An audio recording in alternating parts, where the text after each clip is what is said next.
Hello and welcome everyone. स्वागत करते हैं हम आप सभी का एपीएस पाठशाला के यूट्यूब चैनल पे। आज हम इस वीडियो के माध्यम से जो डिस्कस करेंगे वह डिस्कस करेंगे यूनिट 5 यानी कि 5वां यूनिट है हमारा। हम 5वें यूनिट के बारे में डिस्कस करने वाले हैं, यानी कि 5वें यूनिट से हमारा कितने नंबर का क्वेश्चन हमको देखने को मिलेगा। अब हम जब यूनिट 5 की बात करेंगे यानी कि एग्रीकल्चर बॉटनी, अगर आप एग्रीकल्चर बॉटनी के स्टूडेंट हैं तो आपको यूनिट 5 से बोर्ड परीक्षा के एग्जाम में लगभग कुल 7 अंक के प्रश्न देखने को मिलेंगे। 7 अंक के प्रश्न परीक्षा में देखने को मिलने वाले हैं। अगर आप एग्रीकल्चर बॉटनी के स्टूडेंट हैं, अगर आप वीडियो को देख रहे हैं तो इस टॉपिक से, जिस टॉपिक पे हम आज चर्चा करेंगे, इस टॉपिक से आपके एग्जाम में कुल मिलाकर के 7 अंक के प्रश्न परीक्षा में देखने को मिलेंगे। तो हम आज इस 7 अंकों की बात करेंगे कि इन 7 अंकों को हासिल करने के लिए हमें कौन कौन से टॉपिक पढ़ने पड़ेंगे। तो अगर हम टॉपिक की बात करें तो इसमें हमें जो पहला पढ़ना पड़ेगा वो वायरस को पढ़ना पड़ेगा। वायरस के बाद हम ब्लू ग्रीन एल्गी को पढ़ेंगे। Blue green algae, blue green algae को पढ़ेंगे। वायरस जिसको हम हिंदी में विषाणु कहते हैं और ब्लू ग्रीन एल्गी को हम नील हरित शैवाल कहते हैं। उसके बाद थर्ड पॉइंट की अगर हम बात करें तो जिसमें तीसरा हम पढ़ने वाले हैं वह पढ़ेंगे फंजाई को। हम फंजाई को पढ़ेंगे। उसके बाद फोर्थ नंबर पे अगर हम बात करें तो फोर्थ नंबर में हम बैक्टीरिया को पढ़ेंगे। बैक्टीरिया जिसको हम जीवाणु के नाम से जानते हैं, बैक्टीरिया को हम जीवाणु के नाम से भी जानते हैं। इसके बाद हम अगर 5वां नंबर की बात करें तो अन्य माइक्रो ऑर्गेनिज्म के बारे में बात करेंगे। अन्य माइक्रो ऑर्गेनिज्म, अन्य सूक्ष्म जीवों पे चर्चा करेंगे। तो यानी ये हमारे 5 टॉपिक हैं। ये 5 अगर हम टॉपिक को अच्छे से पढ़ लेते हैं तो हमारे बोर्ड परीक्षा में, अगर आप ऑलरेडी अगर स्टूडेंट हैं 11th कृषि के, तो हमारे बोर्ड के एग्जाम में 7 नंबर के प्रश्न परीक्षा में देखने को मिलने वाले हैं, इतना तो श्योर है। अगर इनको हम पढ़ लेते हैं, इनसे हमारे 7 नंबर के क्वेश्चन हमारी परीक्षा में देखने को मिलेंगे। अगर आप इनके अलावा भी अन्य स्टूडेंट हैं तो भी आपको विभिन्न कॉम्पिटिटिव एग्जाम में टॉपिक्स, जो हमारा वायरस है ब्लू ग्रीन एल्गी जिसको साइनोबैक्टीरिया कहते हैं, फंगस, बैक्टीरिया और माइक्रो ऑर्गेनिज्म, इनसे भी परीक्षा में प्रश्न देखने को मिलते हैं। अगर आप बायोलॉजी की स्टूडेंट हैं तो भी आपको वीडियो काफ़ी बेनिफिशियल होने वाला है। तो अब हम बात करेंगे इनसे रिलेटेड जो टर्म हमारा वायरस है, हम वायरस पे आज पढ़ने वाले हैं। अब हम बात करने वाले हैं वायरस पर। वायरस जिसको हम हिंदी में विषाणु कहते हैं।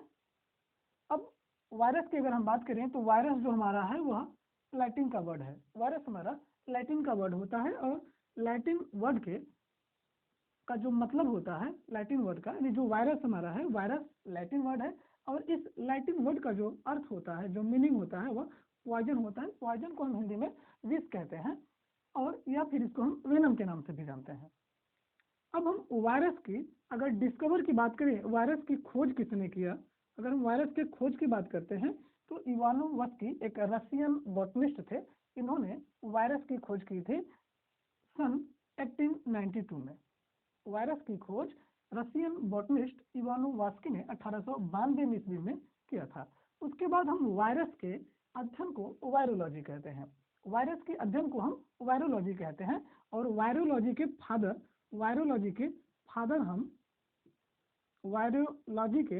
फादर्स के रूप में हम एम विजय रिंक को जानते हैं। यानी हम यह कह सकते हैं कि वायरोलॉजी यानी कि विषाणु विज्ञान के जनक हम एम विजय रिंक को जानते हैं। उसके बाद हम बात करें वायरोसाइट्स। जो वायरोसाइट्स क्या होता है, तो आप समझ रहे होंगे कि अगर आप एग्रीकल्चर के स्टूडेंट हैं तो आप फंगिसाइड्स, इंसेक्टिसाइड्स, वीडिसाइड, हर्बिसाइड, इन सभी टर्म को आप समझते होंगे। तो यानी कि साइड्स आप समझ रहे होंगे कि साइड अगर लगा है यानी कि वायरस को नष्ट करने वाला, वायरस को नष्ट करने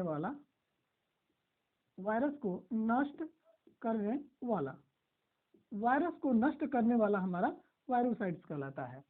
उसके बाद सबसे छोटे वायरस की हम बात कर ले, साथ ही साथ सबसे छोटे वायरस की अगर हम बात करें तो सबसे छोटे वायरस को हम कहते हैं, एक हमने एक डिजीज देखा होगा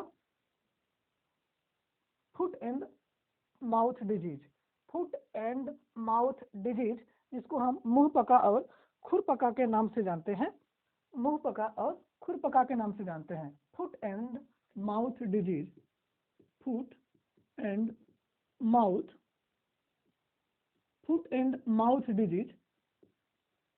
फुट एंड माउथ डिजीज की हम बात करें, मुंह पका और खुरपका रोग की बात करें, तो यह रोग बेसिकली वायरस के कारण होता है, और इस रोग को जो वायरस इन्फेक्टेड करता है वो सबसे छोटा वायरस होता है, सबसे छोटा वायरस होता है। अगर इस वायरस के हम साइज की बात करें, इस वायरस के अगर हम साइज की बात करें तो लगभग इसके जो साइज होते हैं वह 10 मिली माइक्रोन होता है, 10 मिली माइक्रोन होता है। अब सबसे बड़े वायरस की अगर हम बात करें तो जो सबसे बड़ा वायरस हमारा है यह देखने को मिलता है स्मॉल पॉक्स वायरस में, small pox disease, small pox disease. Small pox disease भी, ये चेचक रोग जो होता है, चेचक रोग, वह भी हमारा वायरस के कारण होता है। तो जो स्मॉल पॉक्स डिजीज के जो वायरस होते हैं वो सबसे बड़े आकार के होते हैं। इनकी साइज की अगर हम बात करें तो यह लगभग 200 से 250 मिली माइक्रोन के होते हैं। तो यहाँ पे हम विषाणु को समझ पाए कि विषाणु एक हमारा लैटिन वर्ड है जिसका मतलब होता है पॉइजन या वेनम होता है। विषाणु के अध्ययन को हम वायरोलॉजी कहते हैं, और वायरोलॉजी के जो जनक हैं एम बेजेरिंग को माना जाता है। और सबसे पहले वायरस की खोज किसने किया था? एक रशियन बॉटनिस्ट थे, जिनका नाम था इवानोवास्की, जिन्होंने 1892 ईस्वी में वायरस की खोज की थी। इतने बातों को अगर आप समझ पाए होंगे तो हम अब आगे बढ़ते हैं। इसके बाद हम बात करेंगे अब वायरस के डेफिनेशन पे कि वायरस किसको कहते हैं, बेसिकली वायरस कैसे होते हैं, वायरस का शिप कैसा होता है, और वायरस के साइज कैसी होती है, वायरस का यूज क्या है। जैसे अगर आप जब भी वायरस का नाम लेते हैं तो आपको ये कोई हानिकारक चीज, हार्मफुल चीज ही समझ में आता है कि वायरस बहुत ही हानिकारक होता होगा। तो अब जब हानिकारक है तो हानिकारक के क्या यूजेज हैं, इनके बारे में भी हम पढ़ेंगे। अब बात करेंगे हम वायरस के डेफिनेशन की। अगर आप वायरस के डेफिनेशन की बात करेंगे तो वायरस जो है, वायरस एक अति सूक्ष्म अविकल्पी परजीवी अकोशिकी तथा विशिष्ट न्यूक्लियो प्रोटीन से बने कण होते हैं, न्यूक्लियो प्रोटीन से बने कण होते हैं जो कोशी के शरीर में, जो किसी कोशी का मतलब जो किसी जीवित परजीवी के अंदर, जीवित परजीवी के अंदर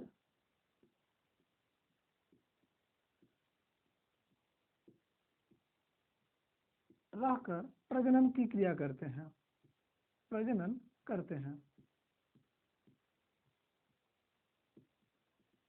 ठीक है, अब यहाँ पे आप क्या समझ पाए कि वायरस होता क्या है बेसिकली। तो अगर आप वायरस की बात करें तो वायरस एक अति सूक्ष्म यानी कि बहुत ही छोटा होता है, और अविकल्पी होता है, ऑब्लिगेट पैरासाइट होता है, और अकोशिकीय होता है यानी कि असेलुलर होता है, इसमें कोई कोशिका नहीं होती है, तथा विशिष्ट न्यूक्लियो प्रोटीन से होते हैं। देखिए यहाँ पे आप शब्दों की क्रम को समझिए, विशिष्ट न्यूक्लियो प्रोटीन के बने होते हैं। दैट मीन्स कि जो वायरस होते हैं, जो हमारा वायरस होता है, वायरस यह न्यूक्लिक एसिड और प्रोटीन के कंटेंट से बना होता है, यानी कि हमारे वायरस में न्यूक्लियो एसिड और हमारा प्रोटीन दोनों मिलकर बने होते हैं।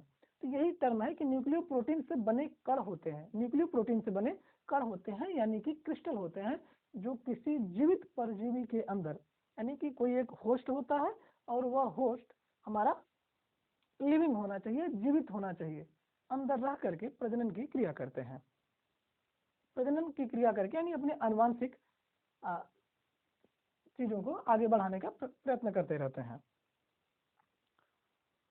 अब इसके बाद हम बात करेंगे कि जो हमारे बैक्टीरिया जो हमारे वायरस होते हैं, अब वायरस हमारे सजीव हैं कि निर्जीव हैं, वायरस जो हमारे सजीव हैं कि निर्जीव हैं। अब इसके पहले एक बात हम आपको बता देना चाह रहे हैं कि जो हमारे वायरस होते हैं, वह सजीवों और निर्जीवों के मध्य की एक कड़ी के रूप में काम करते हैं। यानी वायरस को हम सजीव और निर्जीव के बीच की कड़ी भी मानते हैं। अब हम इसके लक्षणों की बात करेंगे। अगर वायरस के लक्षणों की बात करते हैं, वायरस के लक्षणों को निर्जीव के अंदर बात करते हैं। निर्जीव लक्षणों को निर्जीव के अंतर्गत बात करें अगर हम,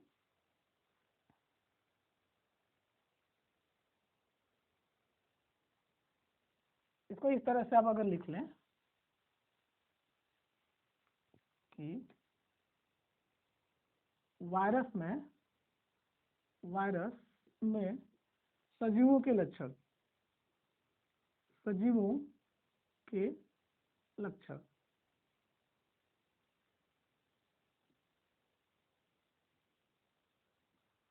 वायरस में सजीवों के लक्षण। अभी तो आप ये समझे कि अति सूक्ष्म, वायरस तो अति सूक्ष्म होता है, अविकल्पी परजीवी होता है, अकोशिकीय होता है।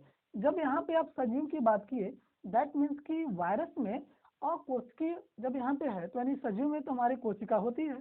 तो इन थोड़ी से हम इस चीजों को समझेंगे कि वायरस में सजीवों के क्या लक्षण होते हैं। देखिए, अगर आप सजीव की बात करें तो सजीव में जो अगर एक लक्षण की हम बात करें तो मल्टीप्लीकेशन होता है। मल्टीप्लीकेशन होता है, मल्टीप्लीकेशन जिसको हम गुणन कहते हैं। सजीवों का एक जो प्रमुख लक्षण होता है कि सजीवों में गुणन होता है। तो यहाँ वायरस की अगर हम बात करें तो वायरस में भी गुणन की प्रक्रिया होती है, लेकिन कब होगी? यह गुणन तभी होगा जब वायरस किसी पोषी परजीवी में के अंदर प्रवेश करेगा, तभी होगा।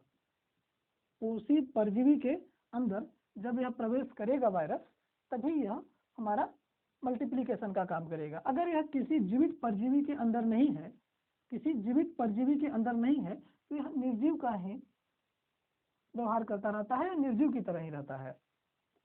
अब इसके बाद हम दूसरी बात करें तो इसमें जो हमारा वायरस होता है, वायरस में हमारे अनुवांशिक पदार्थ जो डीएनए और आरएनए होता है, डीएनए और आरएनए जो होते हैं वह उपस्थित होते हैं। तो एक सजीव होने के लिए इतना तो पर्याप्त है। हमारे सजीव में आपके डीएनए होते हैं और आरएनए होते हैं। यानी डीएनए आरएनए हमारा है क्या? अनुवांशिक पदार्थ है। डीएनए आरएनए क्या है? हमारा अनुवांशिक पदार्थ होता है, अनुवांशिक पदार्थ होता है। डीएनए आरएनए हमारा अनुवांशिक पदार्थ होता है। तो अगर वायरस में हम सजीवों के लक्षणों की बात करें तो यह मल्टीप्लिकेशन करता है और डीएनए और आरएनए जिसको हम अनुवांशिक पदार्थ कहते हैं, इनकी उपस्थिति होती है। अब इसके बाद हम बात करेंगे वायरस में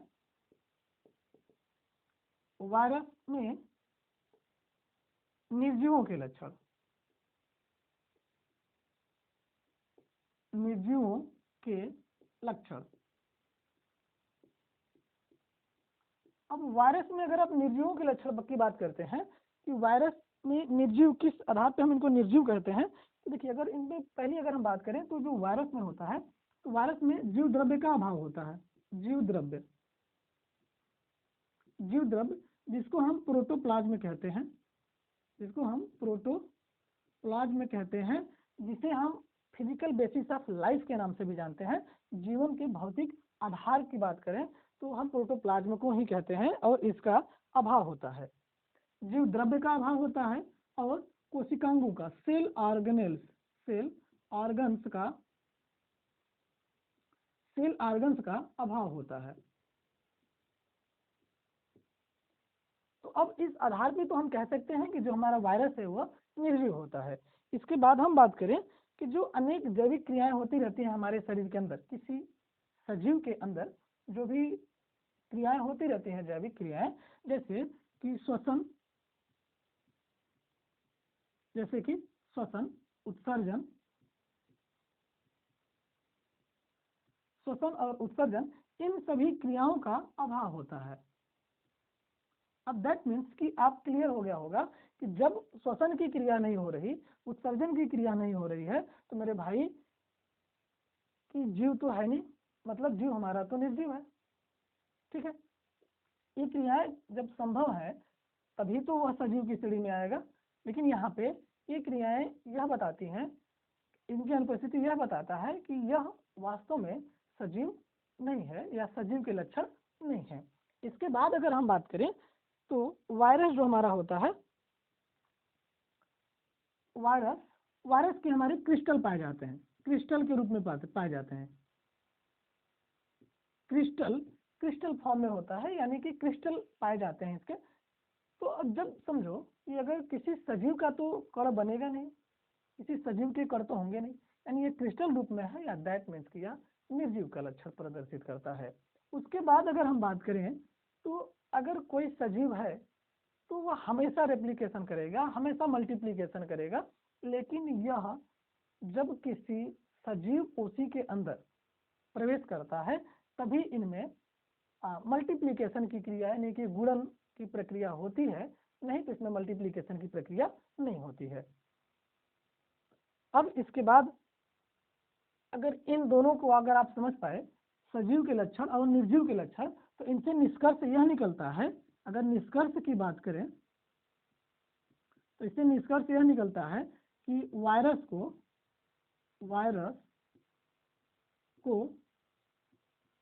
सजीव और निर्जीव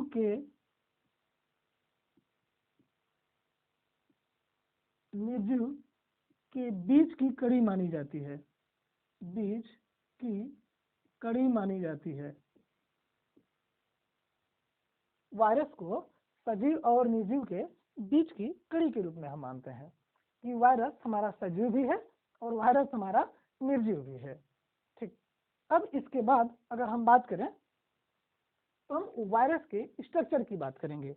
इसके बाद हम वायरस के स्ट्रक्चर की बात करेंगे कि वायरस बेसिकली कैसे होते हैं, इनकी संरचना कैसे दिखती है, यह किस तरीके से होंगे। तो अगर आप स्ट्रक्चर की बात करें तो आप विभिन्न चीज़ों में पढ़े होंगे इनके स्ट्रक्चर को, कि बैक्टीरिया का स्ट्रक्चर या तो रॉड शेप्ड बैक्टीरिया होगा, बेसिलस टाइप होगा, स्फेरिकल होगा, है ना, टाइपोल शेप्ड होगा। तो इन विभिन्न प्रकार के हमारे वायरस होते हैं, तो इनको हम देख रहे हैं। अब हम बात कर रहे हैं वायरस के स्ट्रक्चर की, कि हमारा वायरस कैसा होता है, वायरस की संरचना कैसी होती है। जब हम इसके स्ट्रक्चर की अगर बात करें तो अगर सपोज दैट अगर आप कुछ इस तरीके से माने, तो जैसे हमने आपको बताया कि जो हमारा वायरस होता है,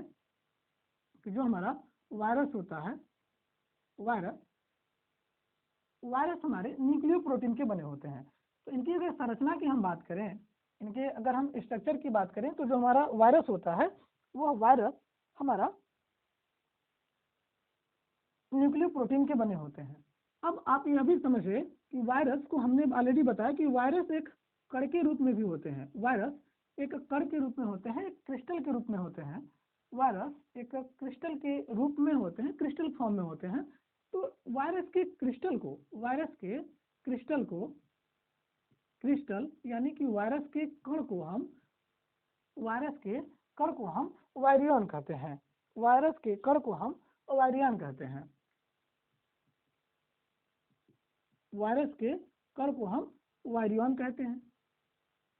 ठीक, वायरस के क्रिस्टल को हम वायरियन कहते हैं। और जो हमारा वायरियन होता है, यानी कि ये जो वायरियन है, देखिए वायरियन और virus both are same, but virus एक क्रिस्टल फॉर्म में होता है और इस क्रिस्टल को हमने वायरियन नाम दे दिया। और यह जो वायरियन होता है, यह वायरियन एक तो न्यूक्लिक एसिड से बना होता है, दूसरा प्रोटीन से बना होता है। ठीक, दूसरा प्रोटीन से बना होता है। इसके बाहरी जो आवरण है यही प्रोटीन का होता है, और इसे हम कैप्सिड के नाम से भी जानते हैं,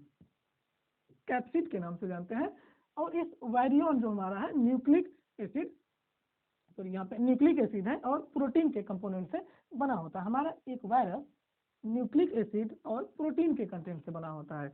अगर न्यूक्लिक एसिड के परसेंटेज देखिए, न्यूक्लिक एसिड बेसिकली हमारे या तो डीएनए होते हैं या फिर हमारे आरएनए होते हैं।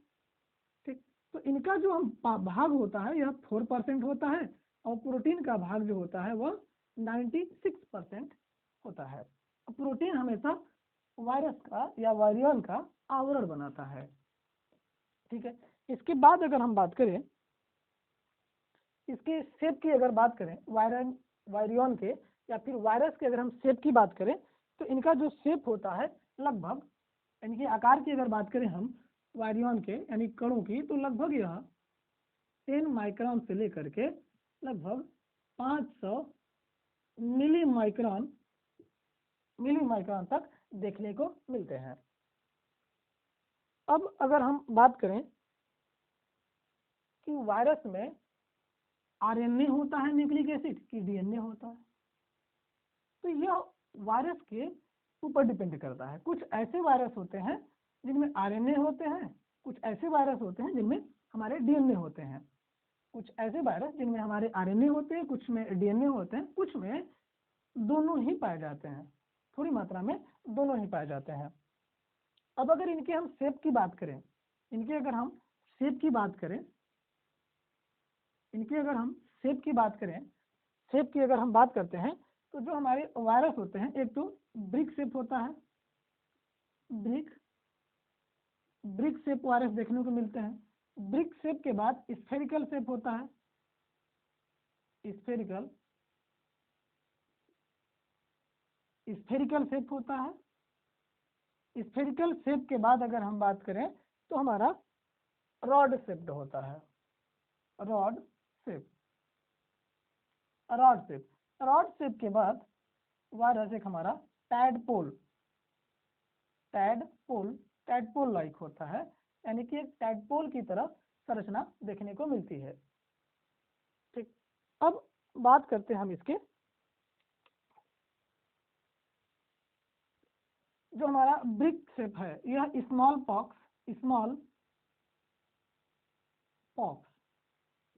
पॉक्स डिजीज में जो वायरस देखने को मिलता है वह ब्रिक शेप वायरस होता है। उसके बाद अगर स्फेरिकल शेप की अगर हम बात करें तो जो स्फेरिकल शेप हमारा जो वायरस होता है, यह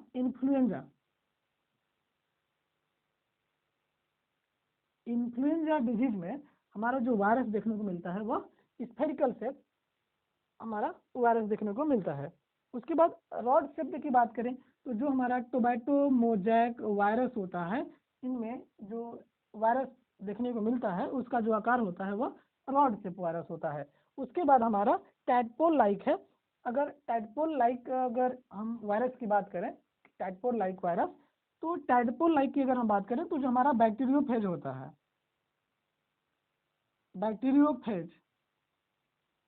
बैक्टीरियोफेज जो हमारा वायरस होता है, बैक्टीरियोफेज वायरस का जो स्ट्रक्चर होता है, शेप होता है, वह हमारा टैडपोल लाइक होता है, यानी कि टैडपोल की तरह होता है।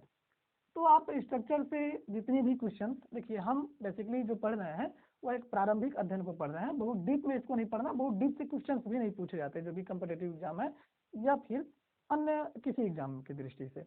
ठीक है, तो जो भी महत्वपूर्ण क्वेश्चन बन सकते हैं उनको हमने यहाँ पे समराइज किया है और आप लोगों को बताने का प्रयास भी हम कर रहे हैं। इसके बाद हम बात करेंगे इसके टाइप्स की बात करेंगे कि बैक्टीरिया का क्या, कि बैक्टीरिया के जो हमारे वायरस होते हैं, सॉरी हम वायरस को पढ़ रहे हैं, तो जो हमारे वायरस होते हैं बेसिकली वायरस के टाइप्स कितने होते हैं, अगर इनके हम टाइप्स की बात करें, वायरस के टाइप्स की बात करें, वायरस की अगर हम टाइप्स की बात करते हैं दोस्तों, तो जो वायरस का टाइप्स होता है on the basis of host parasite, यानी कि जो इनका जो हम वर्गीकरण कर रहे हैं, इनके वर्गीकरण को हम परजीवी के आधार पे, यानी परजीवी, देखिए इसलिए हम इनका वर्गीकरण इस रूप में कर रहे हैं कि जो हमारे वायरस होते हैं वो बेसिकली किसी परजीवी में ही पाए जाते हैं, और वो परजीवी या तो हमारे एनिमल हो सकते हैं या तो हमारे प्लांट हो सकते हैं। तो अगर इन पे हम होस्ट की बात करें, होस्ट दैट मीन्स की हिंदी में हम उसको परजीवी कहते हैं, और परजीवी से आप समझ सकते हैं कि कोई एक ऐसा जीव जिसके ऊपर हमारा वायरस आश्रित रह सके, है ना। आपके समझने की भाषा में हम बताएं आपको कि एक ऐसा जीव जिनमें या जिनके ऊपर हमारा जो वायरस है वह आश्रित रह सके, उनको हम परजीवी के रूप में मानते हैं, या उनको हम परजीवी कहते हैं, और परजीवी को हम होस्ट कहते हैं। तो टाइप्स की बात करें तो on the basis of host nature. इसको हमने इसलिए लिखा होस्ट नेचर, यानी कि परपोषी के परजीवी के आधार पे यह वर्गीकरण है। तो देखिए पहला, अगर इनके आधार पे हम वर्गीकरण की अगर हम बात करें तो इनके आधार पे हमारा जो पहला वर्गीकरण होगा कि प्लांट वायरस होगा। प्लांट वायरस पहला तो हमारा प्लांट वायरस होगा। उसके बाद अब हम प्लांट वायरस की बात करें तो प्लांट वायरस के अंतर्गत अगर हम बैक्टीरिया की बात करें अगर यहाँ पे, तो प्लांट वायरस के अंतर्गत हम जो बैक्टीरिया हमारे आते हैं या फिर हम ये कह सकते हैं कि प्लांट को जो एक तरह से आप समझिए कि प्लांट को जो इन्फेक्ट करते हैं उन बैक्टीरिया को हम फाइटोफैजिनी कहते हैं। PHYTO फाइटोफैजिनी कहते हैं। यानी प्लांट वायरस के अंतर्गत जो बैक्टीरिया आते हैं उनको हम फाइटोफैजिनी के नाम से जानते हैं। आप ये भी कह सकते हैं कि ऐसे वायरस जो प्लांट को इन्फेक्ट करते हैं वो फाइटोफैजिनी कहलाते हैं। इसके बाद हम फाइटोफैजिनी की बात करें तो जो फाइटोफैजिनी बैक्टीरिया होते हैं इनमें अगर न्यूक्लिक एसिड की बात करें, देखिए कोई भी वायरस दो ही कंपोनेंट से बना होता है। कोई भी वायरस की अगर आप बात करें तो दो ही होते हैं, एक तो हमारा न्यूक्लिक एसिड होता है, दूसरा हमारा प्रोटीन होता है। एक हमारा न्यूक्लिक एसिड होता है, दूसरा हमारा प्रोटीन होता है। तो इसमें कौन सा न्यूक्लिक एसिड पाया जाता है? न्यूक्लिक एसिड भी हमारे दो होते हैं, एक तो DNA होता है, दूसरा RNA होता है। तो इसमें जो हमारा पाया जाता है वह RNA पाया जाता है। क्या पाया जाता है दोस्तों? RNA पाया जाता है। उसके बाद बाकी के हमारे प्रोटीन पाए जाते हैं। प्रोटीन हमेशा कैप्सिड को बनाता है। कैप्सिड दैट मीन्स कि किसी भी वायरस का आवरण भाग को कैप्सिड कहते हैं। उसके बाद अगर हम बात करें प्लांट वायरस की, फाइटोफैजिनी की हम बात करें, देखिए यहाँ पे आप प्लांट वायरस कह रहे हैं, यहाँ पे फाइटोफैजिनी कह रहे हैं। ठीक, अब समझिए कि एक डिजीज की अगर बात करें तो हमारा TMV हो सकता है, टोमेटो मोजाइक वायरस हो सकता है ना। उसके बाद एक फाइलोरी बीमारी होती है, फाइलोरी। अगर आप एग्रीकल्चर के स्टूडेंट हैं, फाइलोरी डिजीज होती है। फाइलोरी डिजीज जो कि तिल में लगती है, तिल है ना, तिल। तो तिल की जो फाइलोरी डिजीज होती है वह भी वायरस के कारण होती है। उसके बाद टोमेटो की बात करें, अगर टोमेटो को तो सभी लोग जानते हैं। टोमेटो में हमारा ट्विस्टेड लीफ, टोमेटो में ट्विस्टेड लीफ जो होती है वह भी हमारा प्लांट वायरस यानी कि फाइटोफैजिनी के कारण ही होता है। अब इसके बाद हम दूसरी बात करें तो होस्ट के नेचर के आधार पे हम जो दूसरा अगर वर्गीकरण करें तो हमारे एनिमल वायरस होते हैं। कौन से वायरस होते हैं? एनिमल वायरस होते हैं, एनिमल वायरस। अब एनिमल वायरस ऐसे वायरस जो सिर्फ एनिमल में इन्फेक्ट करते हैं, एनिमल को इन्फेक्ट करते हैं। इन वायरस को हम जूफैजिनी कहते हैं। इन वायरस को हम जूफैजिनी कहते हैं।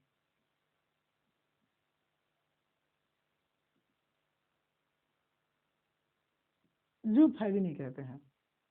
ऐसे वायरस जो एनिमल को इन्फेक्ट करते हैं उन वायरस को हम जूफैजिनी कहते हैं, या फिर एनिमल को इन्फेक्ट करने वाले वायरस जूफैजिनी के अंतर्गत आते हैं। एनिमल को इन्फेक्ट करने वाले वायरस किसके अंतर्गत आते हैं? जूफैजिनी के अंतर्गत आते हैं। अगर इनमें हम इनके कंपोनेंट्स की बात करें, इनके कंपोजिशन की बात करें, तो आप फिर से समझते होंगे कि कोई भी वायरस जो होता है वह एक तो न्यूक्लियो एसिड, दूसरा हमारा प्रोटीन से बना होता है। तो इसमें जो न्यूक्लियो एसिड होता है यह हमारा DNA होता है। क्या होता है? DNA होता है। और प्रोटीन का कंपोजिशन होता है, प्रोटीन होता है। DNA के बाद कभी कभी हमको RNA भी देखने को मिलता है, कभी कभी RNA भी हमको देखने को मिलते हैं। अब एनिमल जो वायरस है, एनिमल वायरस यानी कि जूफैजिनी, यह एनिमल्स में देखने को मिलते हैं। एनिमल्स में जैसे अगर आप गाय की बात करें, भैंस की बात करें, तो इनमें जो चेचक डिजीज होता है वह एनिमल वायरस के कारण होता है, उनमें एनिमल वायरस कारण होता है। उसके बाद एक कुत्ते में डिजीज होता है जो कि रेबिज डिजीज के को हम कहते हैं उनको। तो कुत्ते में जो हमारा रेबिज डिजीज होता है वह भी हमारा स्मॉल वायरस है, यानी कि जूफैजिनी है। कुत्ते में रेबिज रोग स्ट्रीट वायरस, यानी एक समझे एक तरह से, और कभी कभी क्वेश्चन पूछता है कि स्ट्रीट जो वायरस है, स्ट्रीट वायरस क्या है, तो जूफैजिनी वायरस है। स्ट्रीट वायरस क्या है, जूफैजिनी। स्ट्रीट देखिए, जो डॉग में जो रेबीज होता है, रेबीज यह एक रोग है, क्या है, रोग है। और इस रोग का कारक कौन है, स्ट्रीट, और स्ट्रीट ही यह वायरस है। कैसा वायरस होगा भाई, यह जूफैजिनी वायरस होगा। कैसा वायरस होगा, जूफैजिनी वायरस होगा। तो आप यहाँ पे एनिमल को समझ लीजिए कि एनिमल में हमारा चेचक, गाय में चेचक, भैंस में चेचक, कुत्ते में रेबीज, है ना। उसके बाद अगर मनुष्य की बात करें तो मनुष्य में इन्फ्लुएंजा होता है, HIV होता है। ये सभी हमारे जूफैजिनिक वायरस कहलाते हैं या फिर एनिमल वायरस कहलाते हैं। उसके बाद हम थर्ड नंबर की अगर बात करें होस्ट परजीवी पे, तो थर्ड नंबर पे हमारा बैक्टीरियोफेज आता है।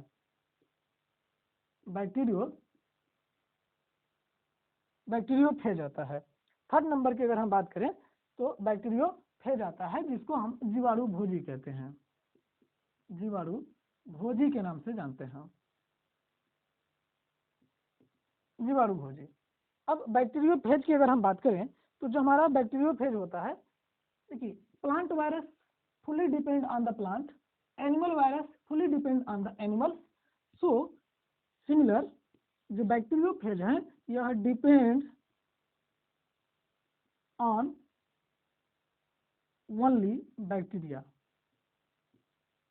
ओनली बैक्टीरिया, यह बैक्टीरिया के ऊपर डिपेंड करते हैं। अब बैक्टीरियोफेज का अगर हम बात करें कि बैक्टीरियोफेज क्या करते हैं, तो अगर इनकी अगर हम बात करें तो बैक्टीरियोफेज के अंतर्गत जो वायरस आते हैं, यानी कि बैक्टीरियोफेज जिनके अंतर्गत आते हैं उनको हम फैजिनी कहते हैं, उनको हम फैजिनी कहते हैं। यानी जो हमारे बैक्टीरियोफेज है ना वो फैजिनी के अंतर्गत आते हैं, जो बैक्टीरियोफेज हमारे हैं वो फैजिनी के अंतर्गत आते हैं। उसके बाद अगर इनके हम कंपोनेंट्स की बात करें या इनके कंपोजिशन की बात करें तो इसमें DNA होता है और प्रोटीन होते हैं, DNA होता है और प्रोटीन होते हैं। इनका एग्जांपल एक T2 फेज होता है, T2 फेज। ठीक है, बैक्टीरियोफेज क्या होते हैं, बैक्टीरियोफेज, अब यहीं पे इनका हम उपयोग भी समझ लेते हैं कि बैक्टीरिया का उपयोग क्या होता है, बैक्टीरिया का उपयोग हम कहाँ पे करते हैं। तो अगर बैक्टीरिया के उपयोग की अगर हम बात करें तो आप ये समझें कि देखिए बैक्टीरियोफेज, अब यहीं पे हम देखिए यहाँ पे हमारे on the basis of host nature के आधार पे हमारे बैक्टीरिया के टाइप्स हो गए, प्लांट वायरस, एनिमल वायरस और बैक्टीरियोफेज।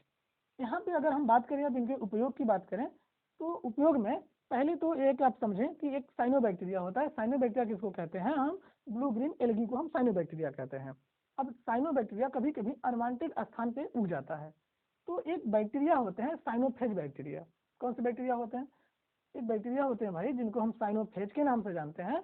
और साइनोफेज बैक्टीरिया जो हमारे, साइनोफेज जो हमारा वायरस होता है, साइनोफेज जो वायरस साइनोबैक्टीरिया को नष्ट करते हैं। तो अगर हम यूज की इनकी बात कर लें तो कभी कभी जैसे अब समझिए कि अगर हमारा एक साइनोबैक्टीरिया है, साइनोबैक्टीरिया, अब साइनोबैक्टीरिया अब जहाँ पे हम नहीं चाह रहे वहाँ पे उग जा रहा है, जहाँ पे हम नहीं चाहते वहाँ पे भी साइनोबैक्टीरिया उग जा रहा है। तो ऐसे में क्या करेंगे, एक वायरस होता है जो कि साइनोफेज वायरस होता है। अब साइनोफेज वायरस जो होता है वो साइनोबैक्टीरिया को किल करता है, साइनोबैक्टीरिया को किल करता है। अब वहाँ पे जब साइनोफेज हमारा वायरस होगा तो साइनोबैक्टीरिया को किल कर देगा, तो हमारा उपयोग हो गया। उसके बाद हम बात करेंगे बैक्टीरियोफेज की। अब बैक्टीरियोफेज भी हमारा वन टाइप से वायरस का है। तो जैसे मान के चलिए कि गंगा का जल आप सुने होंगे कि कभी सड़ता नहीं है, उसमें बैक्टीरिया नहीं आते। क्यों नहीं आते, व्हाट इज रीजन। तो अगर इसके रीजन की अगर हम बात करें तो उनमें बैक्टीरियोफेज पाए जाते हैं, उनमें बैक्टीरियोफेज पाए जाते हैं। अब बैक्टीरियोफेज जो होते हैं वो बैक्टीरिया को किल करते हैं। अब बैक्टीरिया ही पानी को सड़ाते हैं। जब बैक्टीरियोफेज ऑलरेडी इसमें पाया जा रहा है, बैक्टीरिया को किल कर दे रहा है, दैट मीन्स कि पानी हमेशा साफ रहेगा, है ना। तो गंगा में बैक्टीरियोफेज पाए जाते हैं या नदियों में बैक्टीरियोफेज पाए जाते हैं गंगा नदी में। तो ये प्रक्रिया ऑटोमेटिक चलती रहती है जिसके कारण हमारे गंगा का जल हमेशा साफ और स्वच्छ रहता है। ठीक है, तो आप बैक्टीरियोफेज के उपयोग को भी समझ लिए हैं। ठीक है, बैक्टीरियोफेज आप समझ गए कि हानिकारक जो जीवाणु होते हैं उनको नष्ट करने वाले को हम वायरस को हम बैक्टीरियोफेज कहते हैं। तो ये रहा हमारा आज का जो लेक्चर था, वह डिपेंड था हमारा वायरस के ऊपर। तो अगर आपको वीडियो अच्छा लगा तो लाइक जरूर करिएगा, है ना। अगर वीडियो अच्छा लगे तो आप लाइक जरूर करिएगा। बने रहिए हमारे अगले वीडियो पे के लिए।